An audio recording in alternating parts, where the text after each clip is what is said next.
जय हिंद दोस्तों, welcome to SS nursing classes. तो पिछले क्लास में हम लोग देखे थे सेल को हम लोग 3 पार्ट में डिवाइड किए थे। मेनली सेल मेम्ब्रेन या उसको प्लाज्मा मेम्ब्रेन बोल रहे थे, फिर साइटोप्लाज्म और न्यूक्लियस। तो हम लोग प्लाज्मा मेम्ब्रेन स्टार्ट कर दिए थे पिछले क्लास में कि प्लाज्मा मेम्ब्रेन स्टार्ट कर दिए थे। उसमें देखे थे 3 कंपोनेंट था। प्लाज्मा मेम्ब्रेन में फॉस्फोलिपिड पहले देखे थे, हम लोग पिछले क्लास में देख चुके थे। ये वाला फॉस्फोलिपिड बाइलेयर हम लोग देख चुके थे। फॉस्फोलिपिड का अरेंजमेंट कैसे होता है। अब हम लोग सेकंड में देखेंगे प्रोटीन का अरेंजमेंट कैसे होता है। एक चीज़ और होता है इसमें, कार्बोहाइड्रेट। इसके बाद हम लोग अगले स्लाइड में देखेंगे। पहले हम देख चुके थे पिछले लेसन में फॉस्फोलिपिड बाइलेयर, फिर प्रोटीन आज देखेंगे प्रोटीन का अरेंजमेंट कैसे होता है। तो फॉस्फोलिपिड के हम लोग थोड़ा सा पिछले क्लास को हम रिकॉल करा देते हैं। फॉस्फोलिपिड बाइलेयर 2 लेयर में प्रेजेंट होता है।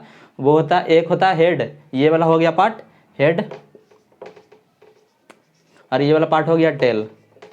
जो नीचे लटका हुआ हैंग कर रहा है वो हो गया टेल, और ऊपर वाला जो सर्कल है वो हेड हो गया। तो बाइलेयर 2 लेयर में प्रेजेंट होता है। बाइलेयर मतलब 2 लेयर में प्रेजेंट होता है, एक ऊपर एक नीचे, 2 लेयर में प्रेजेंट है फॉस्फोलिपिड बाइलेयर। और जो हेड था वो हाइड्रोफिलिक था, वाटर लविंग था या वाटर सोल्यूबल था। और जो टेल था वो हाइड्रोफोबिक था, वाटर से जो रिपेल कर रहा था, फोबिक था, दूर भाग रहा था। फिर हम लोग देखते हैं। अब ये वाला कंप्लीट है। फॉस्फोलिपिड बाइलेयर 2 लेयर में प्रेजेंट होता है। एक हेड है, 2 कंपोनेंट में तोड़ते हैं उसको, हेड और टेल।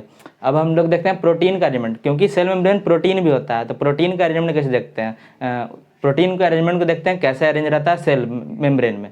तो 2 टाइप से अरेंज रहता है। एक रहता है सेल के ट्रांस मतलब 1 इंटू अदर एंड में अरेंज रहता है एक प्रोटीन। और दूसरा होता है एक बाहर साइड में प्रेजेंट रहेगा। मेम्ब्रेन के बीच में एक रहेगा प्रेजेंट, एक बाहर साइड में। तो इसको 2 पार्ट में क्लासीफाई किया गया है। तो लिख देते हैं यहाँ पे, protein is classified into 2 parts. लिख देते हैं इसको,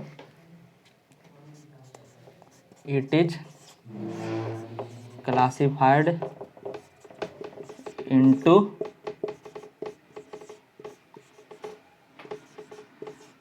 2 पार्ट्स। पहला है इंट्रिंसिक और दूसरा है एक्सट्रिंसिक। एक्सट्रिंसिक को या पेरिफेरल भी बोलते हैं।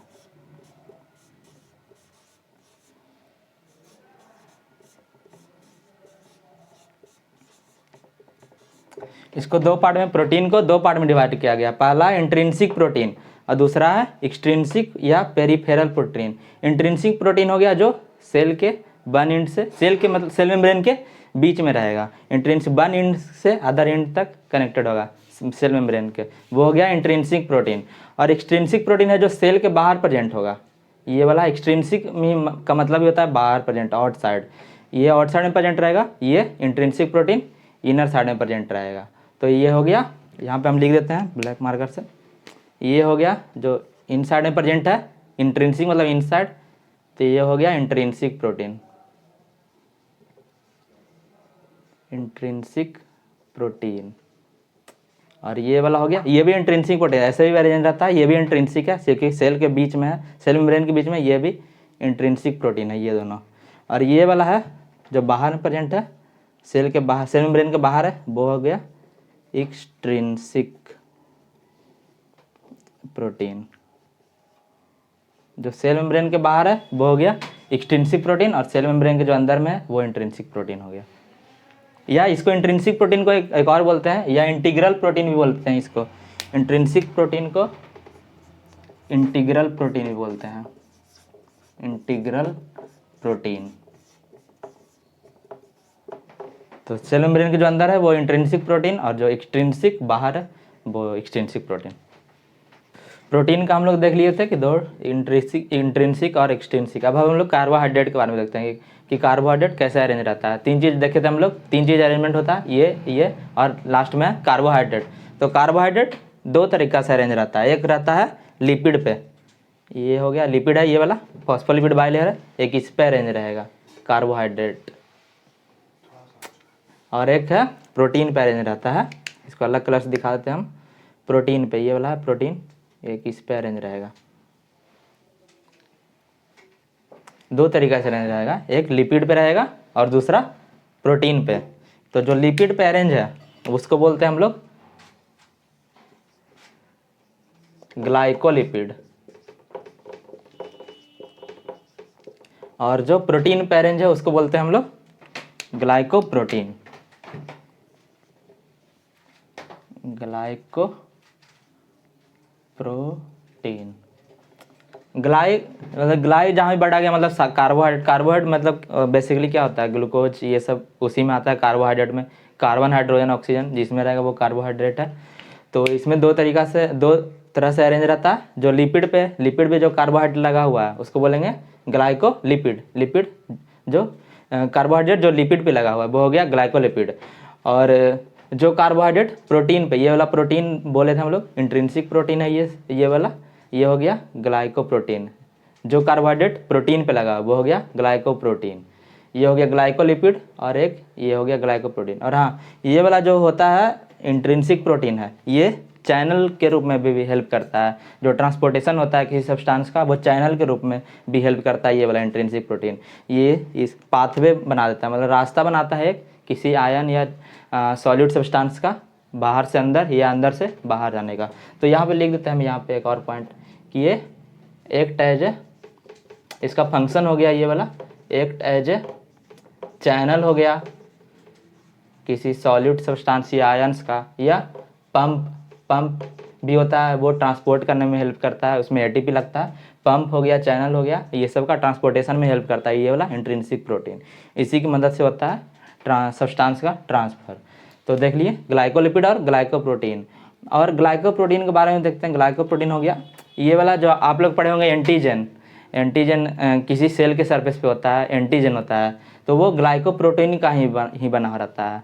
जो सेल है ये वाला, मान लेते हैं ये सेल है, इसके बाहर में सेल मेम्ब्रेन के कहाँ पे लगा हुआ, सेल मेम्ब्रेन पे लगा हुआ है ना।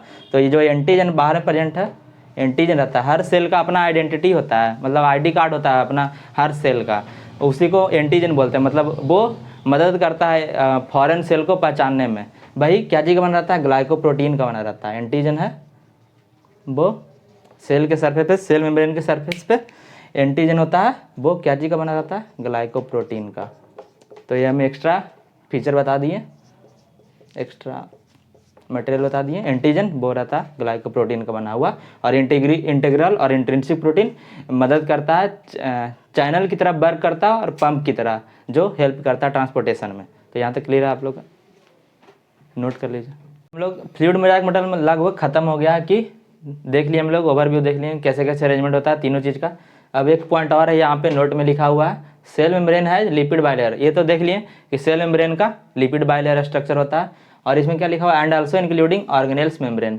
जो जितना भी ऑर्गेनेल्स है, माइटोकॉन्ड्रिया हो गया या राइबोसोम हो गया, उसमें भी लिपिड बाइलेयर का ही बना रहेगा। जो उसका मेम्ब्रेन है वो भी लिपिड बाइलेयर का बना रहेगा, मतलब अलग नहीं होगा। सेल मेम्ब्रेन का भी मेम्ब्रेन है वो लिपिड बाइलेयर का होगा, और जो ऑर्गेनेल्स का भी मेम्ब्रेन है वो लिपिड बाइलेयर का होगा। तो ये वाला पॉइंट हम लोग आप याद रखिएगा, जो ऑर्गेनेल्स का मेम्ब्रेन है वो भी लिपिड बाइलेयर का होगा, और जो सेल मेम्ब्रेन प्लाज्मा मेम्ब्रेन है वो भी लिपिड बाइलेयर का होगा। तो ये वाला पॉइंट आप याद रखिएगा।